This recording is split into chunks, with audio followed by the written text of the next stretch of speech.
이 시간 옆에 계신 분들과 이렇게 다시 한번 인사 나눴으면 좋겠습니다. 새해 하나님의 복 많이 받으십시오.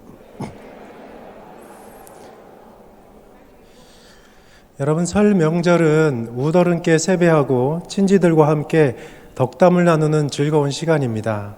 그런데 이 설 명절에 명절 증후군 증상을 느끼는 사람들이 많이 있다고 합니다. 명절 이전에 명절에서 해야 될 많은 것들 때문에 스트레스를 경험하는 사람들이 있고, 특별히 이 부부관계 안에 이 명절 이후에 이혼율이 급증한다는 통계가 나와 있습니다. 그렇기 때문에 우리는 명절을 지혜롭게 슬기롭게 보내야 하는 것이죠. 여러분, 요즘에 슬기롭다라는 말이 많이 있습니다. 그래서 TV에서도 감방 생활을 슬기롭게 보내야 한다고 해서 슬기로운 감방 생활, 또 슬기로운 의사 생활, 또 교회에서도 이렇게 적용해 보면 슬기로운 믿음 생활, 슬기로운 기도 생활, 이렇게 말을 합니다. 그래서 명절에도 동일하게 적용해 보면 슬기로운 명절 생활이 있다고 얘기를 하죠. 슬기로운 명절 생활 가운데 명절 사용 설명서가 있다고 합니다.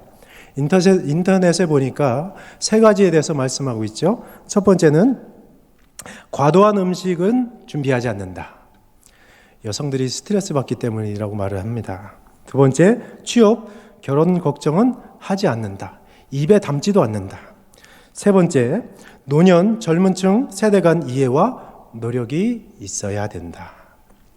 이 세 가지 규칙을 잘 살펴보면 개인에 대한 것을 말하는 것이 아니라 공동체 안에 지켜져야 하는 규칙에 대해서 말씀하고 있는 것이죠. 이런 기준들이 나오는 것은 그만큼 우리의 인생 가운데 지혜롭지 못하고 슬기롭게 살지 못하고 있기 때문은 아닐까요? 이처럼 무엇인가 갈등이 있을 때 질서를 지키고 행복하게 살기 위해서 작동되어야 할 기준과 규칙이 있다는 것을 우리는 알아야 됩니다. 이처럼 성경에서는 이스라엘 백성들에게, 그리고 또 오늘을 살아가는 우리들에게 인생의 질서와 행복을 주기 위해서 하나님께서 주신 것이 있습니다. 바로 십계명입니다. 여러분, 하나님께서 십계명을 주신 목적이 무엇입니까? 하나님께서 주전 1450년경에 애굽에서 종살이하던 이스라엘 백성들을 구원해 내 주셔서 그들에게 자유와 해방을 선사해 주었습니다. 그리고 이후에 가나안 땅에 들어가기 전에 이들에게 다시는, 이제 이후로는 죄의 노예, 거짓된 우상의 노예가 되지 말고 죄의 종노릇을 하지 말고 하나님의 백성답게 살아갈 수 있도록 기본 진리를 주셨습니다. 그것이 십계명입니다. 여러분, 10가지 계명을 다 기억하고 계십니까? 이 10가지 계명을 잘 생각해 보면, 여러분들이 읽어보면 쉬운 것이 하나도 없다는 것이죠. 결코 쉬운 것이 하나도 없습니다. 하지만 우리가 이 길을 가야 하는 이유가 있습니다. 우리가 하나님 나라의 백성이 되는 순간 그 나라의 백성으로 살아가기 위한 기본 질서와 법이 있다는 것이죠. 성도가 되기 이전에는 내 마음대로 살아도 되었을지 모르지만 여러분, 성도가 되었다면 내 마음대로 살아가서는 안 됩니다. 하나님께서 우리에게 주신 그 계명, 율법을 우리가 지키며 살아가야 하는 것입니다. 그러나 세상 법도 계속 바뀌죠. 여러분, 3500년 전에 우리에게 주신 그때 당시 이스라엘 백성에게 주신 그 십계명이 오늘날 현실적으로 유효합니까? 아니면 너무 낡아서 그 전통이 우리가 살아가는 이 시대에 과연 적용이 되냐는 말입니다. 이런 질문을 할 수 있을 것 같아요. 그러나 그 시기와 상황과 환경이 바뀌었다 해도 우리가 하나님의 계명을 지켜야 하는 이유가 있습니다. 그때나 지금이나 인간이 가진 악한 본성이 여전히 우리 안에 있기 때문입니다. 우리 안에 있는 악한 본성이 여전히 있기 때문에 그때 당시 주었던 하나님의 계명이 오늘을 살아가는 우리에게도 여전히 유효하다는 말씀입니다. 그래서 오늘 우리는 말씀을 듣기 전에 이런 전제에서 출발해야 합니다. 인간의 자유 중심에는 십계명이란 법이 있고 그 계명이 낡아빠진 오래된 전통이 아니라 오늘 살아가는 우리에게 주시는 하나님의 말씀이라는 거죠. 오늘 여러분과 나눌 말씀은 10계명 중에 제5계명입니다. 부모 공경에 대한 말씀입니다. 이 말씀이 패하지 않고 지금도 여전히 현실적으로 유효하다는 것은 지금도 많은 사람들, 오늘을 살아가는 많은 신앙인들이 부모를 공경하지 않고 있다는 증거이기도 합니다. 그렇다면 왜 부모님을 공경하지 못할까요? 왜 우리는 부모님을 공경하지 못하며 살아가는 것일까요? 반대로 많은 부분에 있어서 자녀들이 부모에게 존중받고 있다고 느끼지 못하고 있는 것은 아닐까요? 우리의 자녀가 부모를 통해 존중받지 못하고 있기 때문에 부모를 공경하고 있지 않은 것은 아닐까요? 자녀들이 이렇게 반문하죠. 부모님이 원하신 것이 내 생각과 너무 맞지 않습니다. 그래서 부모님 공경할 수가 없어요. 내가 정말로 귀하게 여기는 가치들이 있는데, 내 친구, 내 직장, 내 배우자를 정말 중요하게 여기는데 우리 부모님은 그것에 대해서 하찮은 것으로 여깁니다. 어떻게 부모님을 공경할 수 있습니까? 부모님이 부모에게 연락하거나 방문하는 횟수에 대해서 부모님이 지속적으로 비난하는데도 부모님은 경제적 능력이 없어 자녀들에게 경제적 지원을 원하거나 보조해 주길 원하는데 어떻게 부모님을 공경할 수 있겠습니까? 이렇게 자녀들이 반문할 수 있다는 것입니다. 혹시 여러분 지금 부모님과의 관계는 괜찮습니까? 여러분의 부모와의 관계가 건강하냐는 질문입니다. 혹 지금 여러분이 부모의 관계가 괜찮을지라도 오늘 이전에 들었던 이 예화들이, 이 상황들이 여러분의 삶 가운데에 폭풍처럼 몰아들일 때 여러분은 과연 그 상황 속에서도 부모를 공경할 수 있겠습니까? 그렇기 때문에 우리는 항상 하나님께서 주신 이 계명, 이 말씀을 붙들고 살아가야 하는 것입니다. 반대로 현재 부모와 여러분의 자녀가 갈등 관계에 있다고 할지라도 포기하지 마십시오. 오늘 하나님의 말씀을 듣고 그 관계가 회복될 수 있음을 기대하며 나아가는 삶이 될 수 있길 축복합니다. 그렇다면 이 시대를 살아가면서 어떻게 하면 하나님께서 우리에게 주신 약속 있는 첫 계명을 잘 지켜낼 수 있을까요? 어떻게 하면 부모를 공경하고 가정 안에 평화를 유지하며 살아낼 수 있을까요? 첫째로 부모 공경을 하나님의 말씀으로 받아들일 수 있어야 합니다. 우리는 먼저 부모의 자녀됨으로 하나님의 말씀에 순종하며 살아가야 합니다. 성경은 우리에게 묻지도 따지지 말고 순종하라 이렇게 강요하지 않습니다. 십계명을 우리에게 주시는 명령의 의도와 원리를 우리가 성경 말씀을 통해 파악해야 되는 것이죠. 우리는 말씀을 문자적으로 적용할 때가 많습니다. 하라고 하니까, 성경에 적혀 있으니까 당연히 해야지 라고 이렇게 생각할 수 있습니다. 그래서 많은 사람들이 하나님의 말씀을 따라 살아간 사람도 있습니다. 그러나 왜 하나님께서 부모를 공경하라고 명령하고 있는지에 대해 우리가 분명히 알아야 한다는 것이죠. 출애굽기 20장 12절의 말씀 함께 봉독합니다. 내 부모를 공경하라. 그리하면 내 하나님 여호와가 내게 준 땅에서 내 생명이 길리라. 아멘.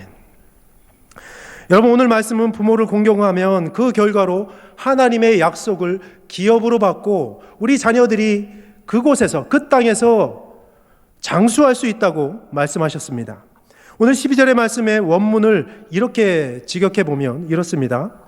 주 너의 하나님께서 내게 주시고자 하는 땅에서 내가 오래 살기 위해서 너는 내 부모를 공경해야 한다.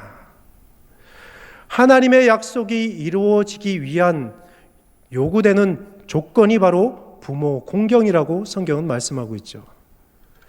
여러분, 이 두 본문을 잘 살펴보면 개역 개정이나 원문을 직역한 이 본문이나 둘 다 하나로 귀결되는 것을 볼 수가 있습니다.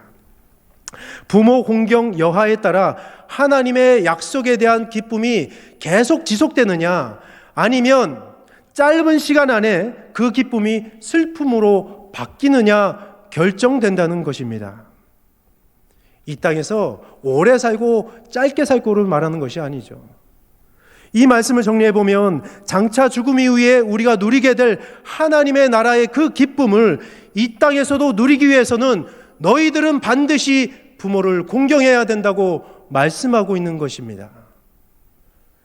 이후에 죽어서 가는 하나님 나라, 그곳에 누리는 기쁨이 아니라 이 땅에서도 하나님의 나라의 기쁨을 누리기 위해서는 반드시 부모를 공경하라고 우리에게 명령하고 있는 것입니다. 잠언 23장 22절의 말씀입니다. 널 낳은 아버지에게 청종하고 내 늙은 어미를 경히 여기지 말지니라. 이 말씀 한마디로 부모에게 순종하고 청종하되 부모를 무시하지 말라는 거예요. 여러분, 부모가 힘이 없다고, 연약하다고, 그래서 내가 그 능력으로 부모에게 무엇인가를 해줄 수 있다고, 내가 가진 소유와 돈으로 부모에게 무언가를 해줄 수 있다고 부모의 생각은 무시되어도 되는 겁니까? 우리는 이런 실수를 너무나 많이 합니다. 부모와의 관계 속에서도 자녀의 편의만 적용되고 부모의 생각은 무시되는 일들이 얼마나 많이 있습니까?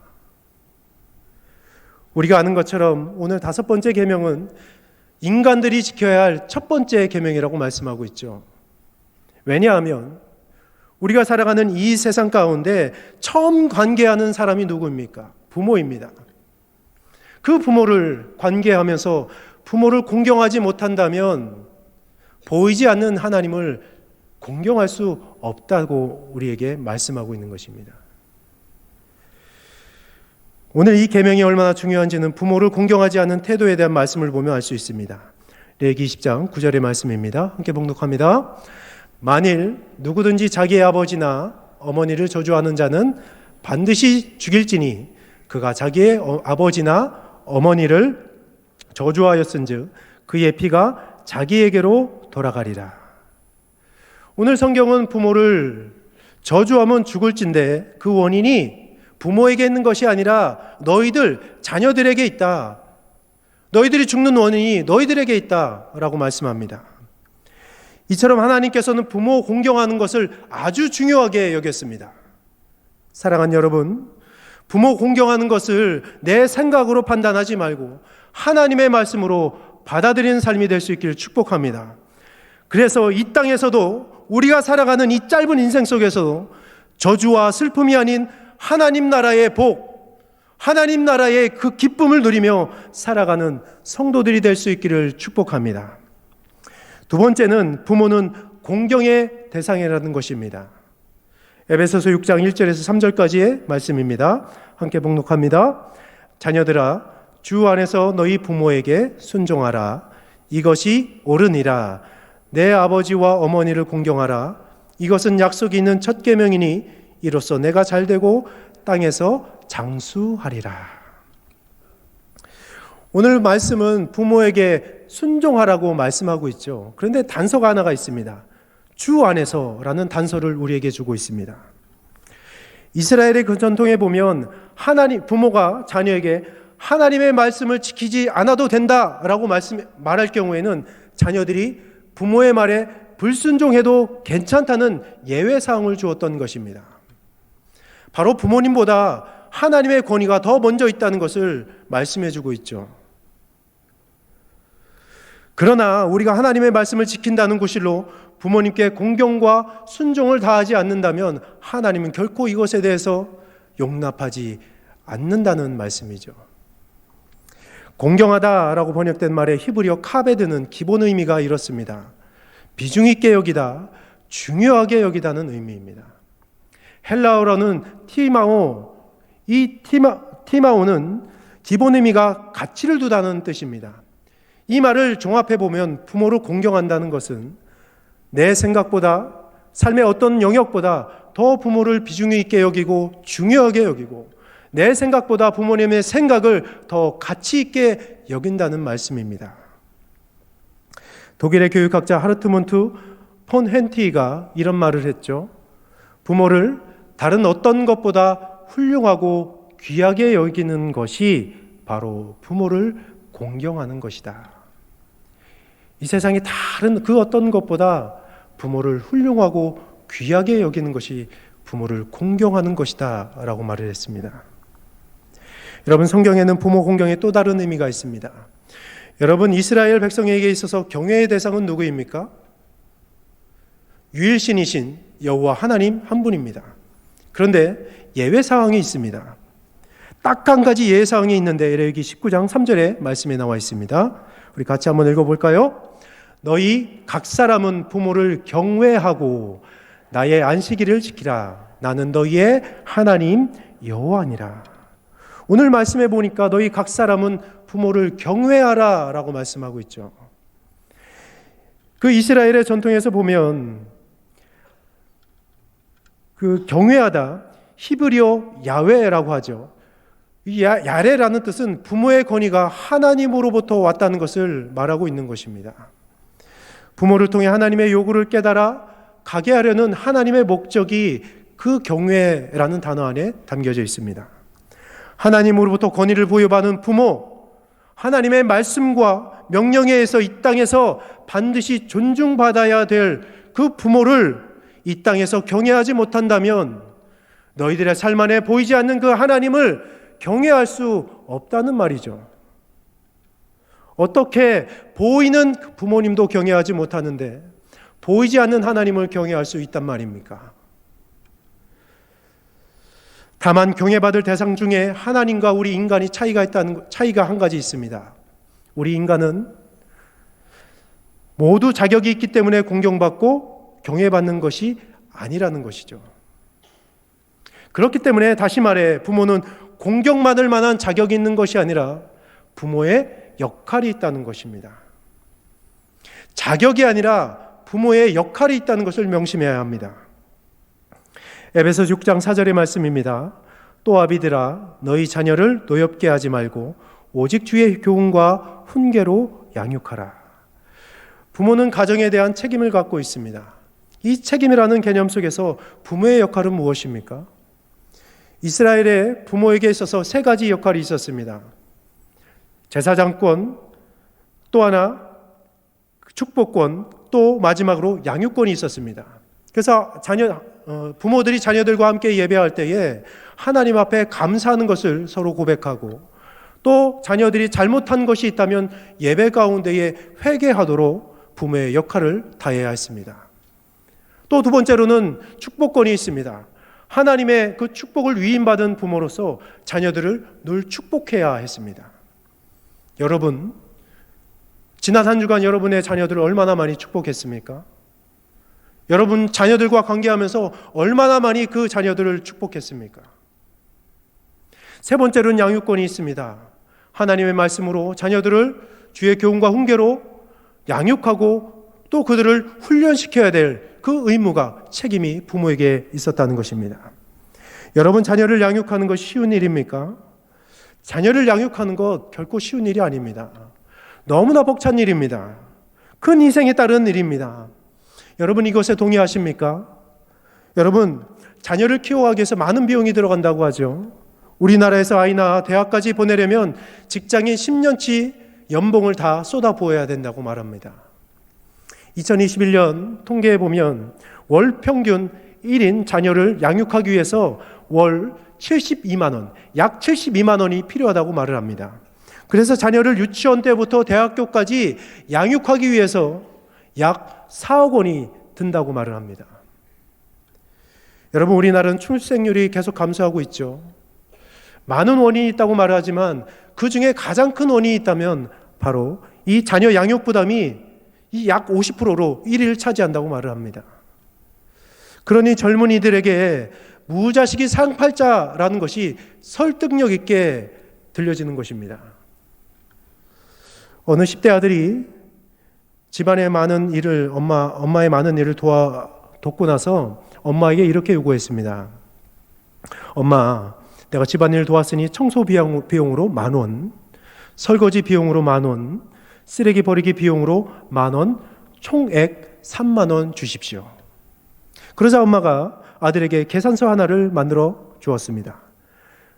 너를 키워가며 10년치 빨래 비용 1,000만 원, 식대 비용 2억 원, 숙박 비용 6천만 원. 총액 얼마인가요? 총액은 계산서에 이렇게 써 있었습니다. 아들아, 너를 사랑한다. 사랑하는 여러분, 여러분의 부모를, 그 희생을 여러분들 공경하십시오. 감사로 표현하십시오. 그러나 여러분 부모로서 자녀들을 대할 때에 하나님의 마음으로 대하고 또 하나님의 말씀으로 그들을 양육해낼 수 있는 부모들의 삶이 될 수 있기를 축복합니다. 세 번째로는 부모 공경함에 있어서 완벽한 부모는 없다는 것이죠. 오늘 말씀은 완전하지 않은 부모를 완전한 것처럼 받아들이라고 우리에게 요구하고 있는 것이 아닙니다. 부모의 실수와 실패에도 불구하고 그들을 공경하라고 말씀하고 있죠. 왜 그렇습니까? 부모이기 때문입니다. 예수님은 유일하게 그의 어머니나 그의 양아버지보다 더 많은 지혜가 있었고 그들보다 더 많이 알고 있었습니다. 많은 것을 알고 있었음에도 불구하고 자신의 어머니 양아버지께 순종했다는 것입니다. 우리가 부모를 공경해야 하는 가장 중요한 이유는 하나님이 우리에게 그렇게 하라고 말씀하셨기 때문입니다. 여러분, 공경한다는 것이 무엇일까요? 저는 이렇게 생각합니다. 부모에게 긍정적인 모습이 있을 때는 부모에게 감사하고 부모를 인정하는 것이고, 만약 부모에게 부정적인 모습이 있을 때에는 그래도 내 엄마지, 내 아빠지 하며 수용하는 것 아닐까요? 여러분, 먼저 부모들에게 말씀드립니다. 자녀는 부모를 공경할 의무가 있습니다. 하지만 부모들은 존경을 받을 만한 모습을 가지고 있어야 된다는 것을 명심하십시오. 여러분, 한 침실에서 아이들이 다투고 있길래 엄마가 와서 이렇게 말을 했다고 합니다. 소리치며 너희들 지금 뭐 하는 거야? 한 아이가 대답했죠. 엄마 아빠 놀이하는 건데요. 여러분, 아이들을 바로잡을 수 있는 가장 좋은 방법은 부모가 좋은 모습을 자녀들에게 보여주는 것입니다. 부모가 부모의 책임을 다하면 자녀들에게 존경받기 훨씬 쉬워지기 때문입니다. 여러분, 자녀들에게 이런 말 많이 하지 않습니까? 내가 널 위해서 이렇게 노력했는데, 얼마나 많이 노력했는데. 여러분, 그거 협박입니다. 여러분, 자녀들에게 협박하지 마십시오. 부모가 자녀들의 말에 귀 기울이기보다는 자녀를 부모의 기준으로 그들을 통제하는 경우가 얼마나 많이 있습니까? 우리가 정해놓은 기준이 전부인 양 자녀를 강요합니다. 우리의 기대를 그들에게 강요하면서 자신들의 개인의 인격과 성품의 한계에 부모들이 도전장을 내밉니다. 그러면서 자녀들의 그 감정과 많은 것들이 혼란을 겪게 되는 것입니다. 저는 어릴 때부터 목수일을 해왔습니다. 부모님을 따라 건축 현장에 많이 따라다녔습니다. 여러분, 목수가 나무를 다룰 때 중요한 원칙 하나를 꼭 기억해야 합니다. 바로 결을 따라 나무를 다루어야 합니다. 만약 목수가 결을 따라 나무를 다루지 않으면 이 나무가 거칠어지고 또 더 나아가선 심지어 이 나무가 부러지기 십상이기 때문입니다. 여러분, 특히 옹이를 잘못 다루면, 나무에 박힌 옹이를 잘못 다루면 목수가 다치기도 합니다. 여러분의 자녀 안에 있는 완고한 고집, 연약함을 여러분 부모가 잘못 다루면 부모의 마음에 상처를 입기 십상입니다. 여러분, 이처럼 자녀 양육이 이렇게 어려운 것입니다. 그런데 조금 쉬워지는 것 같으면 자녀들이 떠나죠. 조금 알 것 같으면 자녀들이 가정을 위해 떠납니다. 그때가 너무나 빨리 오죠. 안 올 것 같은 그 시기가 너무나 우리 부모에게 빨리 찾아옵니다. 그런데 그때는 늦습니다.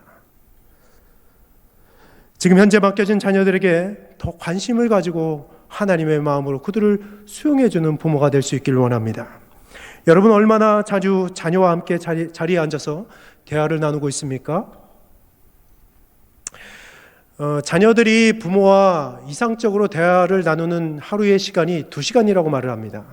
근데 우리 한국 사회에서 많은 부모들이 자녀와 함께하는 시간이, 대화를 나누는 시간이 평균 하루에 15분도 채 안 된다고 말을 합니다.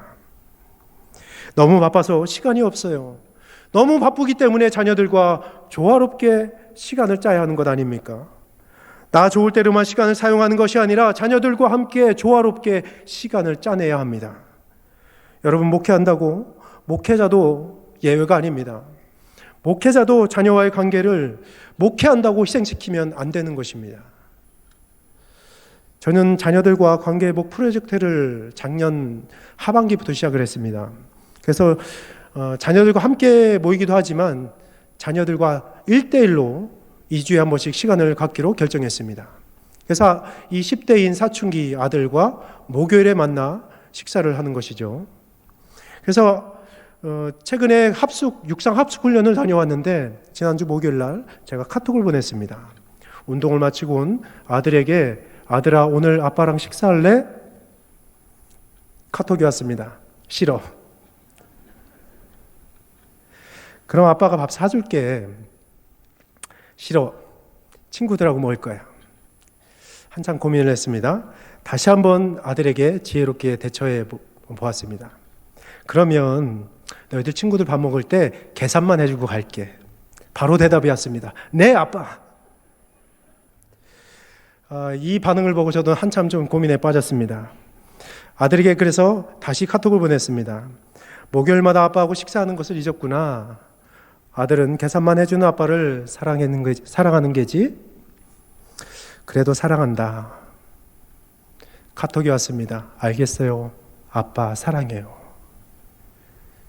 우리 부모에게도 예수님처럼 이런 인내가 필요하다는 것이죠. 예수님은 어떠한 분이십니까? 요한복음 13장 1절의 말씀입니다. 우리 함께 봉독하겠습니다. 유월절 전에 예수께서 자기가 세상을 떠나 아버지께로 돌아가실 때가 이른 줄 아시고 세상에 있는 자기 사람들을 사랑하시되 끝까지 사랑하시느라. 하나님은 우리를 사랑하시되 포기하지 않고 끝까지 사랑해 주시는 분이십니다. 여러분 믿으십니까? 사랑하는 여러분, 자녀를 양육하는 것에 있어서 우리의 모범은 누구입니까? 완벽한 모범을 보여주신 분은 딱 한 분밖에 없습니다. 길과 생명이 되시는 예수 그리스도 한 분입니다. 그래서 예수님의 마음으로 끝까지 자녀들을 마음을 이해해주고 관심을 가져주어야 하는 것입니다. 이제는 자녀들에게 말씀드립니다. 사랑하는 자녀들, 우리 사랑하는 자녀 여러분, 부모님을 공경하십시오. 왜냐하면 부모 공경은 유일하게 평생을 지킬 수 없는 계명이기 때문입니다. 무엇인가 바로잡을 수 없는 그날이 자녀들에게도 찾아오기 때문입니다. 장례식을 치른 비용이 아무리 비싸다 할지라도 한 번의 방문, 한 번의 전화통화, 한 번의 편지보다 더 나을 수 없습니다. 여러분 돌아가시면 너무 늦지 않습니까? 장례식장에서 부모를 공경할 수 없습니다. 그때는 관이 얼마나 비싼지 그것이 중요하지 않죠. 많은 국가가 왔을지라도 살아계신 그 부모님과 대면하는 것보다 더 중요하지 않습니다. 부모님이 아직 살아계실 때 여러분 부모님을 공경하십시오. 여러분 혹 이 중에 부모가 없는 분들이 있습니까? 여러분들을 버리고 떠난 부모님들이 있습니까? 그것 때문에 괴로워하고 자신의 부모에게 배신당을 당하거나 하찮은 존재로 여겨져서 여러분 괴로워하는 사람들이 이 중에 있습니까? 오늘 하나님께서 말씀하십니다. 내 부모는 나를 버렸으나 여호와는 나를 영접하시리라.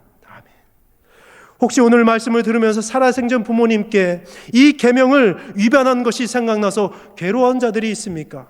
오늘 예수님께서 말씀하십니다. 내가 너희를 고와 같이 버려두지 아니하고 너희에게로 오리라. 아멘. 여러분 살아계신 하나님은 지금도 우리를 위로하고 치유하고 행복하길 원하고 계십니다. 그런데 수많은 사람이 부모를 공경하기를 꺼리는 이유가 있습니다.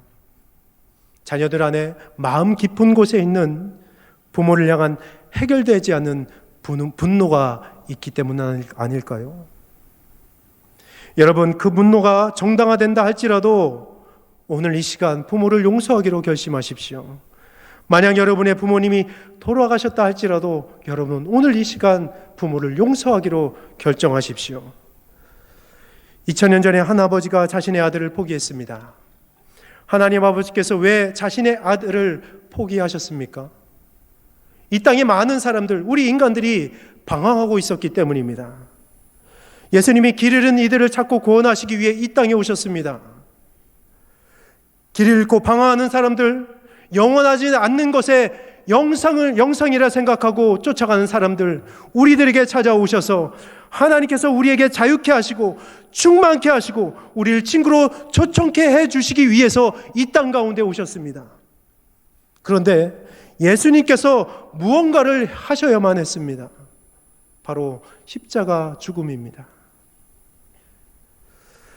여러분, 우리는 이 사실에 대해서 다 알고 있습니다. 교회를 다닌 사람이라면 다 알고 있습니다. 그러나 그 참된 의미, 그 하나님 아버지의 참된 의미를 아는 사람은 많지 않은 것 같습니다. 누군가를 살리기 위해 자기 아들을 포기한 아버지의 상실, 아픔, 긍휼, 사랑의 마음 말입니다. 여러분에게는 하나님께 순종한 흔적이 있습니까?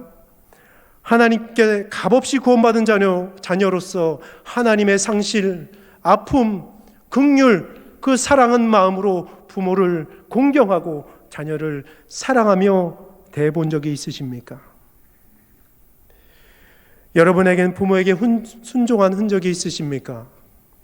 여러분들이 부모에게 순종함으로 여러분의 삶에 각인되어 있는 분명한 흔적이 있느냐는 질문입니다. 우리의 삶에서 부모를 위해 상처난 경제적 흔적, 또한 희생의 흔적, 의지가 꺾이는 흔적이 여러분의 삶 안에 있냐는 질문입니다. 여러분, 말씀을 정리합니다. 오늘 말씀은 부모의 보호 아래에 있는 자녀에게만 해당되지 않습니다. 우리 부모에게도 해당되고 오늘 말씀을 대하는 모든 사람들에게 해당되는 것입니다. 지금 사회는 온통 해체 분위기입니다. 가족이 붕괴되고 학교가 무너지고 교회가 타락되어지고 국가의 기강이 흔들려 버리고 있습니다. 지금 이 세대는 하나님은 경외하기를 싫어하는 세대입니다. 하나님 경외하기를 싫어하기 때문에 나 아닌 다른 사람을 존귀하게 여기도 않고 살아가고 있습니다.